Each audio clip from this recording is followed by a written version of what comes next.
Namaskar and welcome to Indian Diplomacy, show on Doordarshan, India's national television channel about India's foreign policy, India's international relations, and major changes in India and changes in the world and how these two are interrelated.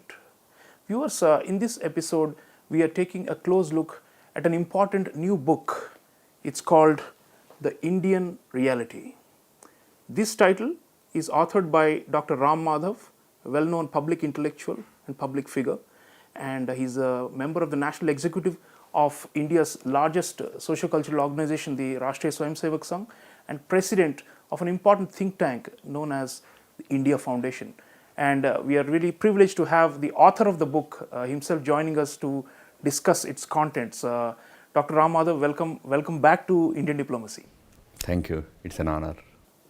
Ram Madhav ji, Indian Reality, this is a collection of your essays over the last few years, and it covers a wide panorama of topics. And when I was reading it, I got the sense that there was a larger message that there is an Indian worldview, an Indian outlook, and an Indian conceptualization of the way things are going and of identity and all these things. So I'd like to begin with one of the themes that I saw in the book, and I'd like you to elaborate it for the audiences.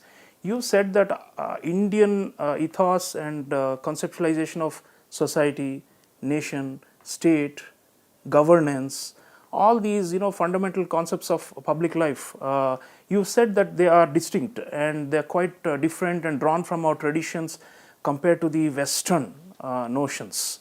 So if you could please elaborate on that with one or two examples, it will be helpful, because often you have taken up the challenge with the westernized understandings of society and polity and nation and governance and all these things. So how does the Indian notions of all these vary, and how influential are these not only for our own domestic governance but for the world? No, firstly, everybody today acknowledges one fact, that India is rising. Both in India and globally, there is a great acknowledgement and also appreciation about the fact that India is rising today. But this rise is not just like any country rising in terms of its economy, its trade, etc. India's rise has been a very distinct rise. Distinct in the sense that India is presenting a different kind of identity before the world today than what India used to be looked at in the past. For example, India is today is a very ambitious and assertive nation. We are not a very docile, slow-moving type of nation anymore. We show our ambition to grow. Of course, when I say ambition, we are also showing this rise to be a very responsible rise. We are ambitious but also responsible. Secondly, we are rising as a very distinct nation with a distinct identity, as a very culturally, civilizationally rich nation. That is what the world is experiencing. I give you one very interesting example. Today, when any visitor comes to India, any foreign dignitary comes to India, he goes, Prime Minister of, Australia came or Canada came. They went to Swami Narayan Mandir in Delhi. Prime Minister Abe came in 2017. He went to Varanasi and participated in the Ganga Aarti. Now one may ask, how is it relevant? India is not only showcasing its economic muscle, economic power, or the power of rising economy, big market and all, but also it is trying to showcase its great cultural and civilizational value system. That's why I'm saying today's India, when it is rising, the world sees not just the rise of India of the last 75 years, 7 decades, but a slightly different India, which wants to showcase its own distinct cultural, civilizational identity in politics, but also in social, cultural, religious life. That distinction is what I tried to capture in some of the chapters in this book. Our rise should be not just a photocopy of a Western or European nation, but India should rise as its own with its own real identity, which we call it Bharat. Absolutely. And Ramadhavji, talking of our own identity, I saw in the book you made a very interesting distinction between civic nationalism and socio-cultural nationalism, one of the essays. And you're saying that basically the Indian nationalism is essentially a civilizational cultural one, and it cannot be measured simply by land and people and race or religion and these sort of categories, but it is something deeper. It has to do with the soul and with the spirit. You've mentioned Hegel, but also Deen Dayal Upadhyay, and you've made a larger point that our nationalism, which is very close to this notion of rise of India, is also quite distinct from the nationalism that we are seeing in other parts of the world. So could you tell our audiences what is it about Indian nationalism, especially in the current juncture, which sets it apart? The critics of the current transformation that one sees in India highlight one aspect. They say that countries should be wedded to what they call as civic nationalism. In other words, constitutionally defined meaning or essence of nationalism. Fair enough, there is no objection to it. But countries like Bharat, which have thousands of years of its history, they have survived, they have lived, grown as a nation for thousands of years, must be having something more to it than the constitution.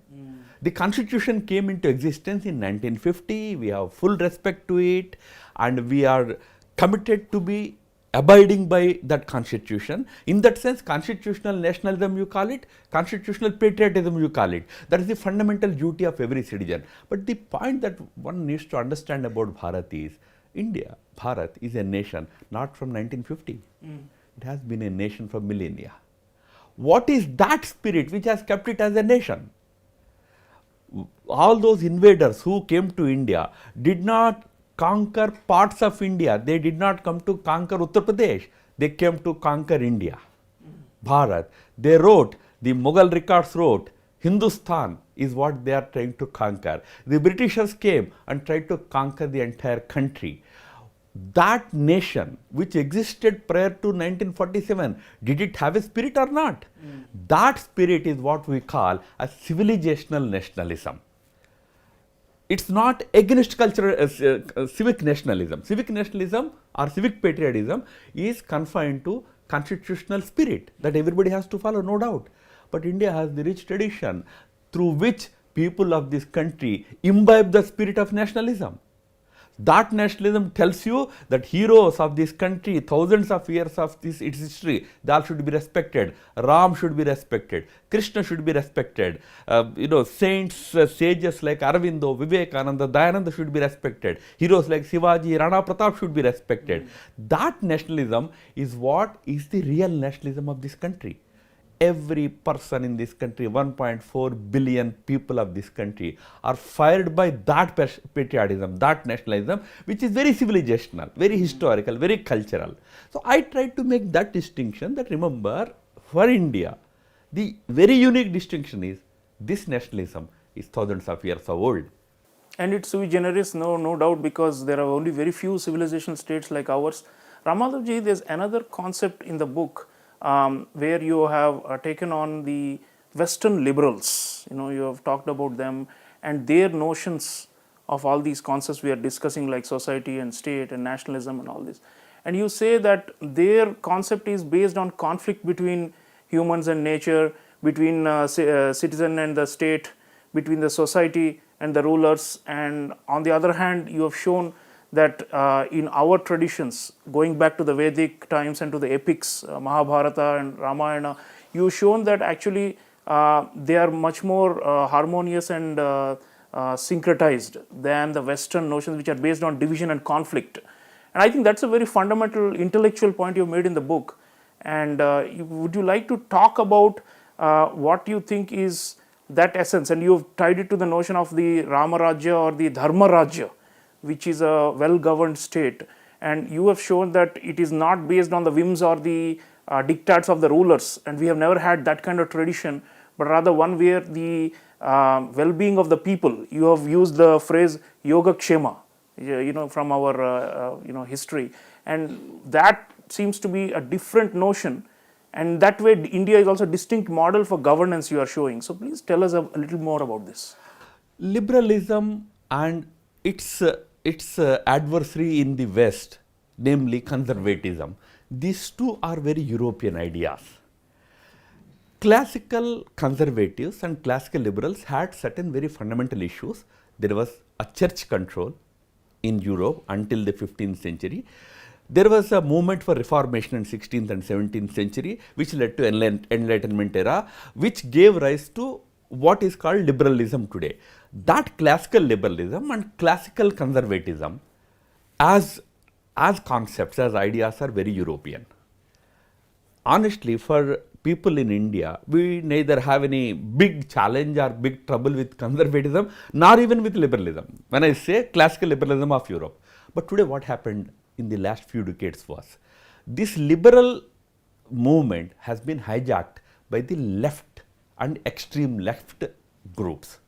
These left and extreme left groups, inspired by Karl Marx ideas of communism, are bent upon destroying everything that human society has evolved, developed over millennia of its experience. They want to destroy your family. They want to destroy your social institutions. They want to destroy religion. They want to destroy state, that is government.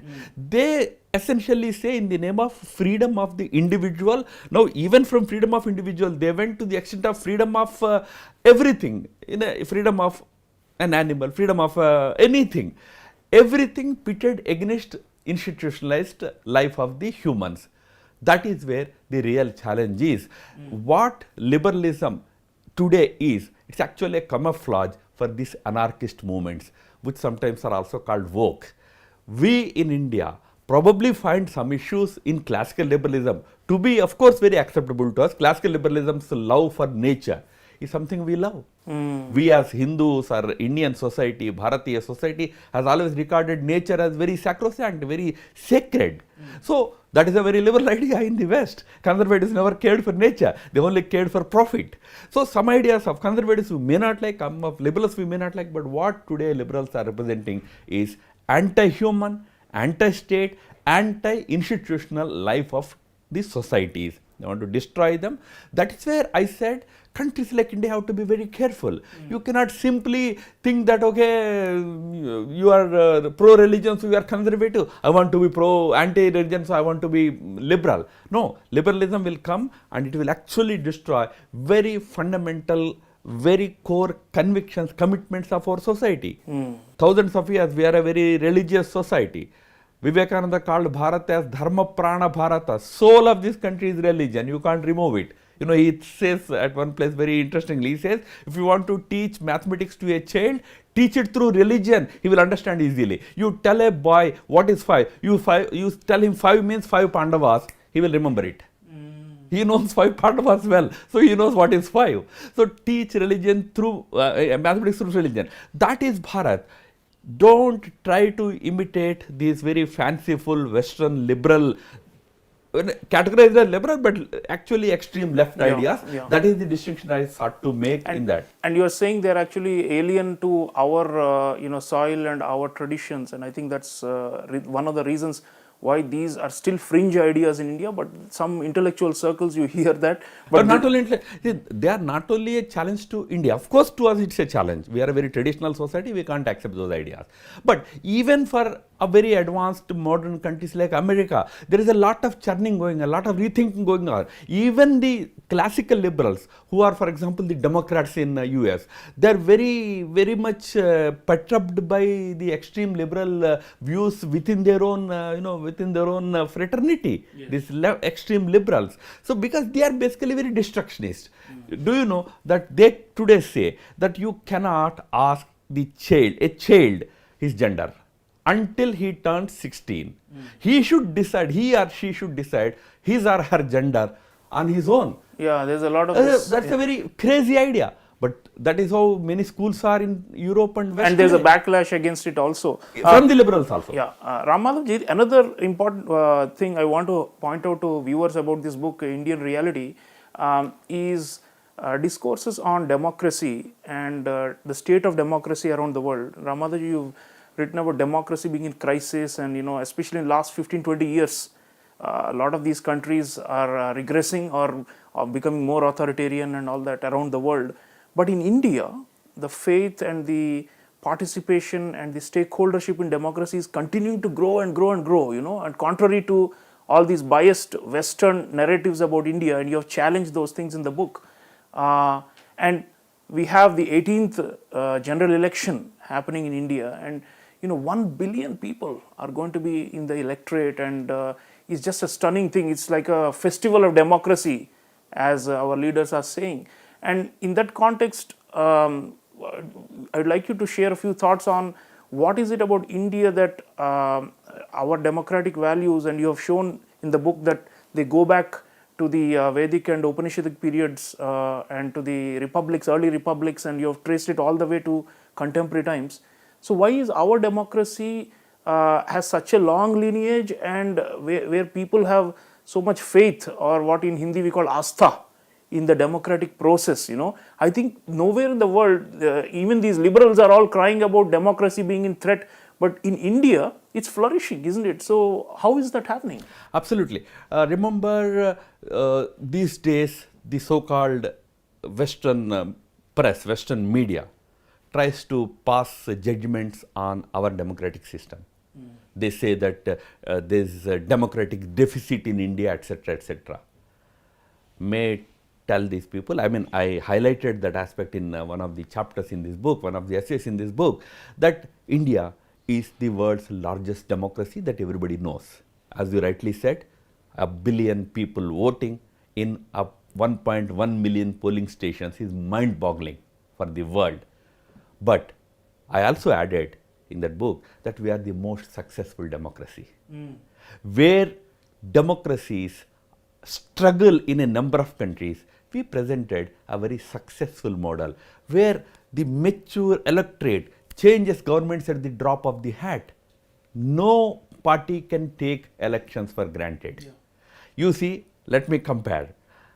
Mr. Putin passed through an election. Did he campaign? Did he go to the electorate? It was a foregone conclusion. No, but there was an election and he won.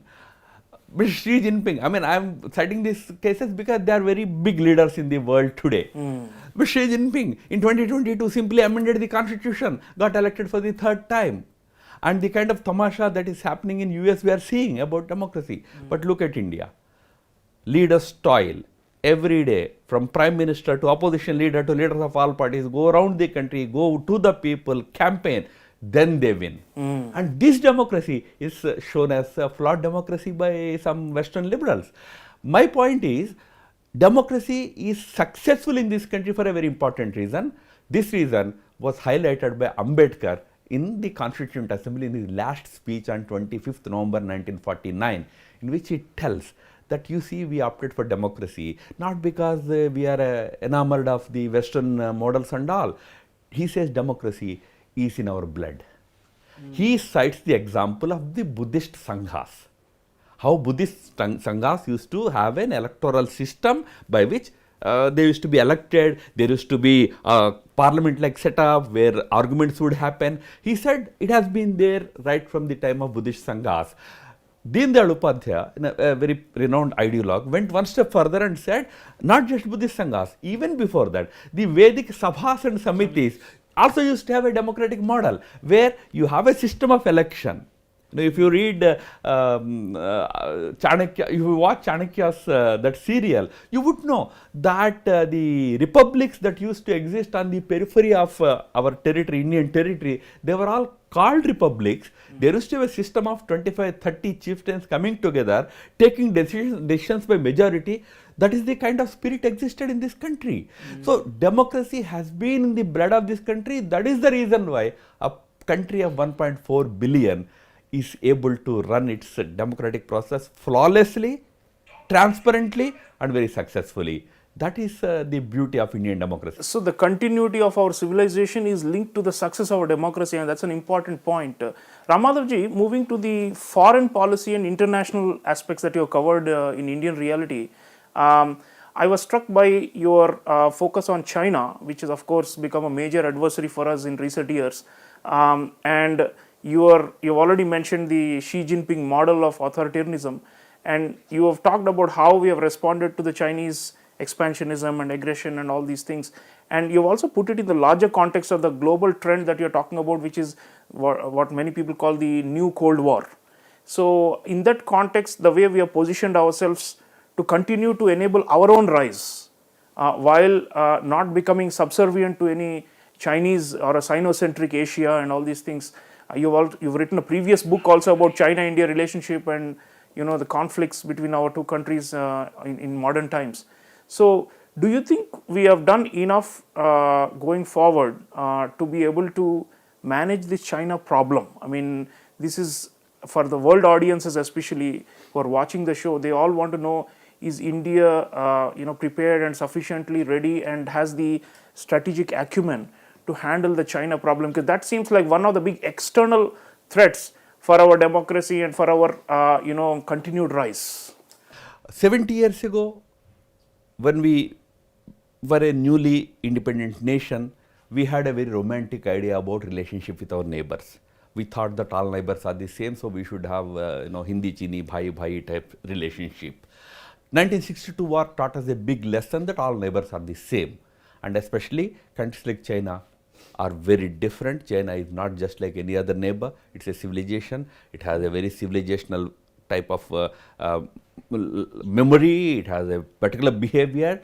For us to understand, we had to face one bad war and lose badly in 1962. From there to today, our understanding about this difficult neighbor has definitely improved tremendously. At least today, we know very well that, of course, it is our neighbor. We made the mistake of making it our neighbor by allowing Tibet to be swallowed by it in 1950s through that long occupation. But once it is a neighbor, you have to learn to live with it, and you have to learn the way how to live with it. I think we have learned it. We see it in a very two different ways. One is the neighbor, as a neighborhood conflict, you deal with it. That is there also we have now made a major shift in our approach. We are no longer dealing with this neighbor through diplomatic channels. On the ground also we are standing up very firmly. We stood up very firmly with our military force at Doklam when it tried to change the borders there. Tri-junction between Bhutan, India and China.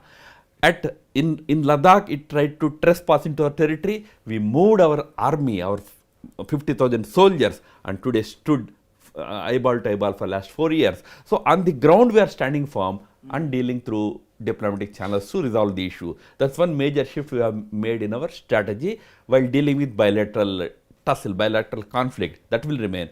But China is not just a bilateral challenge. China is a global challenge. There, to deal with its global challenge, its efforts to undo the world order of the day and impose its own world order on the world, especially on the gullible countries, we are today joining hands with all those democracies in the world, or all those good powers, whether it is Western powers or ASEAN or other countries like Japan, Australia. We are all coming together to tackle this challenge of the authoritarian world order sought to be imposed by China and its leadership. When I say this, we don't have anything against people of China, but the current leadership of China, which has a different kind of vision for its future. So that way, our understanding about China is much different from what it used to be 50 years, 70 years ago. Yeah, the combination of deterrence and also strategic partnerships is, I think, the key. Ramadhavji, last word. You've talked about the concept of heteropolar world in this book, and the non-state actors, especially big tech, and how they have become a major force for good, but also for disruption and for chaos. And in that context, is India prepared for this heteropolar or further heteropolarization of the world that may be happening due to technological changes? There are a lot of elements that want to. You've talked about the tukde and all these elements. So for them, they are using these transnational collections, using technology, using social media to try and break the unity, the fundamental unity of India. You've spoken about that throughout this book. Are we prepared to deal with this challenge well enough, and what more do we need to do? You spoke about regulation and need for technology regulation, but what more do we need to do to maintain our stability and our progress and our rise in spite of these heteropolar challenges? So the 21st century used to be called as a multipolar century by experts. But over the last 5 to 10 years, there is this new realization, it's just not multipolar, it's actually heteropolar. By heteropolar, what we mean is non-state players also becoming significant factors in deciding about the rise or future of nations. For example, big tech companies. You talked about artificial intelligence. It is driven by companies. Today, an Elon Musk or a Jeff Bezos is in a position to do or undo the rise of a country. Not a country of India's size. Okay, India, they won't do anything, but smaller countries. Today, Red Sea is all a big challenge to entire world's navies because of one terrorist organization called Houthis. So terrorists, religious leaders, NGOs, Rockefeller Foundation, or guys like him, they are becoming a challenge. So this heteropolar challenge is what countries have to understand. I'm sure India understands it. Technology is becoming a big challenge, especially the rise of artificial intelligence, the allied activity, and genetic engineering side, the kind of new challenges that are coming up. These require urgent attention of the nations.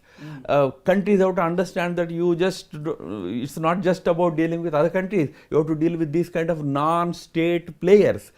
In that, yes, India is also preparing, many countries are preparing, not easy, but India is also trying to tackle this. India is also trying to come up with certain regulations. Regulations are important, but also equally important is a sort of a philosophical outlook. How far should we allow technologies to go, where to put a stop? Unfortunately, there the whole world is unfortunately lagging behind. No much thinking is happening. How to regulate, we are thinking, but how to actually prevent it from happening? Yeah. Once it happens, then you want to regulate it. How to prevent it, where to stop it, is where you need philosophers to step in. Ethical and moral. That's not happening. And India as a Vishwaguru should be able to lead India on these can fronts. definitely contribute. I want to thank Ram Madhav ji for sharing valuable insights on this new book, The Indian Reality, from Rupa Publications. Viewers, do look up this book. And Ram Madhav ji, thank you always for leading from the intellectual side and for giving us food for thought and for guiding the younger generation also, because they look up to you very much.